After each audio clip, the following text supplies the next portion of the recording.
Doctor صاحب بہت لوگ کہتے ہیں کہ agriculture is the way out, do you agree? دیکھیں جی, میں تو ہمیشہ سے سمجھتا ہوں کہ ملک جنہوں نے ایگریکلچر انڈسٹری کو ہینڈ ان ہینڈ چلایا ہے وہی سکسیزفل ہوئے ہیں, ون فار دی ادر نہیں چلے گا. United States of America, France, دونوں ہائیلی ڈیولپڈ انڈسٹریل ملک ہیں اور دونوں ہی ایگریکلچر ملک ہیں. فوڈ سیکورٹی بہت امپورٹنٹ ہے. I think our agriculture should focus on not only wheat but other food sources very much, جس طرح اور کیٹل فارمنگ جس میں ہماری گروتھ بھی ہے. اور یہ بہت امپورٹنٹ ہے کہ ایگریکلچر میں میں اگری کر رہا ہوں سلمان صاحب کے ساتھ کہ یہ فارم ٹو مارکیٹ روڈز بہت امپورٹنٹ ہے. ایک بات اور کہنا چاہ رہا ہوں اس میں, بائی دا وے, کہ آئی بلیو کہ پاکستان کے پاس پی آئی اے نہیں ہونا چاہیے, we should sell P I A. Okay, یہ ایک پوائنٹ ہے ڈاکٹر صاحب کا کہ پی آئی اے کو سیل آف کر دینا. ہاں جی, بیکاز وائی آر دا پور paying for the travel of the rich, let the private sector make. ایک سوال ہے, ابھی آپ کو بائر مل جائے گا اس کا, وہ بات کی بات ہے.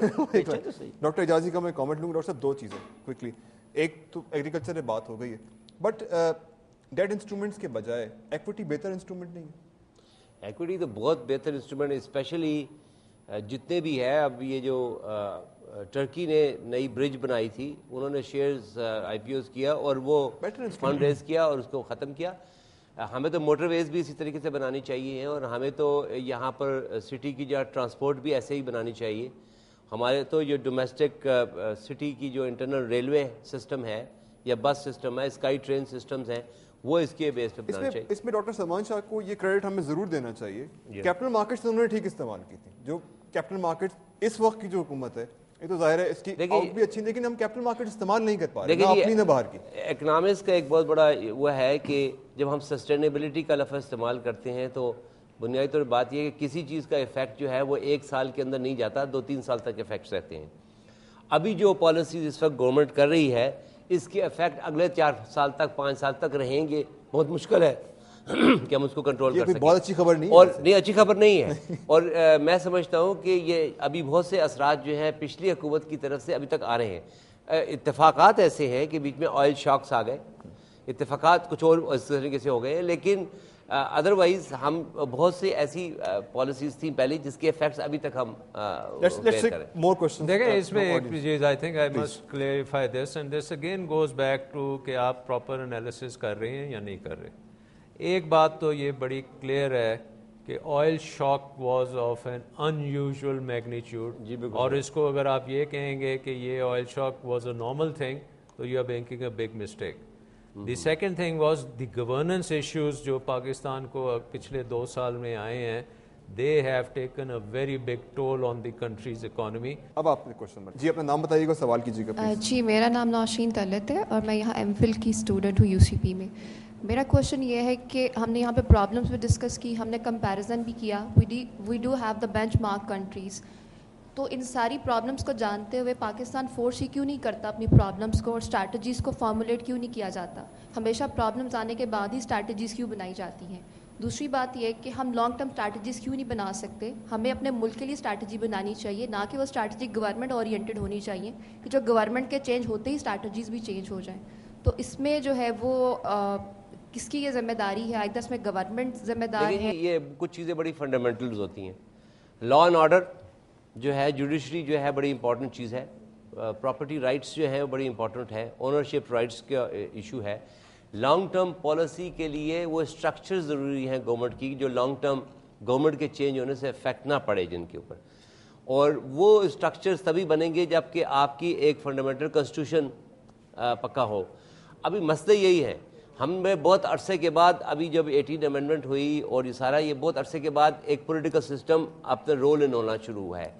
پولیٹیکل سسٹم ضروری نہیں ہے کہ جمہوریت کا ہو, لوکل باڈیز کا ہو, کوئی سسٹم ہونا چاہیے جس میں کنٹینیوٹی ہونی چاہیے, تاکہ جس میں سلمان شاہ صاحب اگر منسٹر رہے ہیں تو اگلی کوئی گورنمنٹ میں یہ جواب دہ ہوں کہ میں نے یہ پالیسی کس طرح بنائی, میں کیا دیکھ رہا تھا, اور اگلے آنے والے ان سے پوچھے کہ آپ نے جو پالیسی بنائی تھی اس کو کس طریقے سے ہم کنٹینیو کر سکتے ہیں.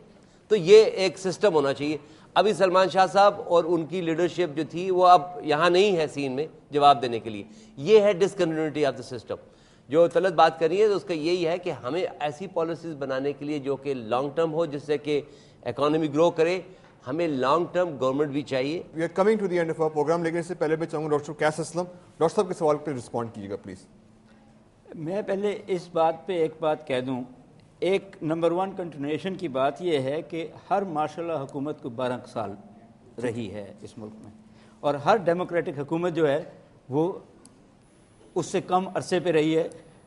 بھٹو کی ایک حکومت تھی جو شاید 72 سے 77 تک رہی. سو یہ ذرا تھوڑا سا انفارچونیٹ ہے کنٹینیوشن کو نہ کہنا. آئی تھنک ایک اور ایشو جو اکنامک سے کم اور انٹرنیشنل ریلیشن سے زیادہ ہے کہ ہم نے ڈے 1 سے فارن ایڈ جو امریکن ایڈ تھی, جو ملٹری ایڈ بھی تھی اور to that extent economic aid بھی تھی, اس پہ انکسار کر کے اپنے انڈیجنس ریسورسز کو اگنور کرنا شروع کیا, جس کی وجہ سے آج بھی ہم وہی پالیسیز لے کے بیٹھے ہوئے ہیں. ڈاکٹر سلمان صاحب کا جو سوال تھا وہ بھی تقریباً اسی ضمن میں ہے کہ ایکچولی ایشو جو ہے کنٹینیوشن کا ہم نے, اور I will agree with doctor Salman کہ اب فیوچر کو دیکھ لیں, گلوبلائزیشن کو دیکھ لیں. اب whatever can be sold from in the international market and whatever can make you a viable economy is what is important, and technology is number 1. Doctor Qais Aslam, doctor Salman Shah, doctor Tahir Ejazi, آپ لوگوں کا بہت شکریہ.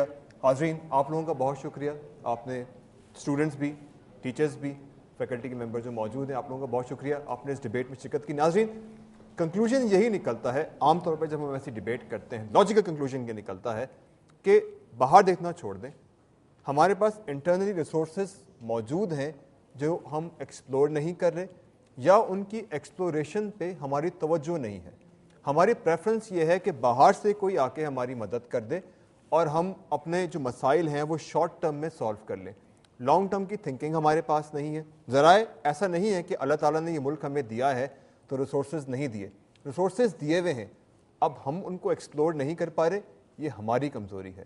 Short term میں plan نہیں کر پا رہے, یہ ہماری کمزوری ہے. پاکستان کی ایز اے ملک کیا پالیسی ہے؟ ہر جگہ ہم دیکھتے ہیں کہ پالیسی ہماری چینج ہوتی ہیں, لیکن ایٹ لیسٹ معیشت یہ وہ ایریا ہے جہاں تسلسل کی ضرورت ہے. پاکستان کا ایک شہری اگر غریب ہے تو یہ ڈائریکٹلی یا انڈائریکٹلی پاکستان کی حکومت کا قصور ہے. ٹھیک ہے سسٹمز ہمارے یہاں کنٹینیو نہیں رہے, لیکن ہمیں کسی نہ کسی طریقے سے اپنی پالیسیز کو کنٹینیو کرنا پڑے گا تاکہ اگر ہم ان حالات میں ہیں تو آگے چل کے ٹرن اراؤنڈ کر سکیں اور پاکستان کو ایک خوشحال پاکستان بنا سکیں. انیس شیخ کو اجازت دیجیے, اللہ حافظ.